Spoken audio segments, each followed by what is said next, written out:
Welcome to a special edition of the YouTube channel, where today we're taking a look at Tiny10 2303x86, a new version of a stripped-back Windows 10 installation that's geared towards low-powered PCs that couldn't run the OS previously. It's important to note that this is the final incarnation of Tiny10 before it's replaced by Tiny11.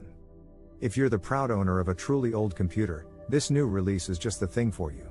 It has been designed to work on computers with just 2 GB of RAM and 16 GB of storage and has had all of the unnecessary bloat removed, streamlining the OS and meaning it can run on a minimal spec PC.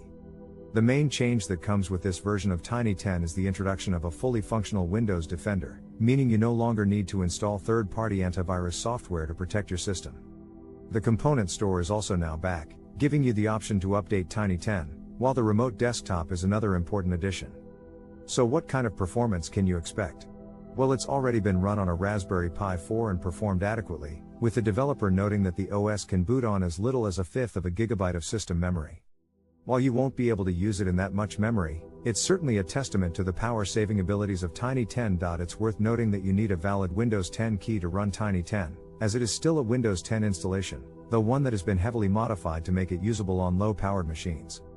So if you're looking for a stripped-down version of Windows that's suitable for your low-powered PC, Tiny10 2303x86 is now available and well worth a closer look.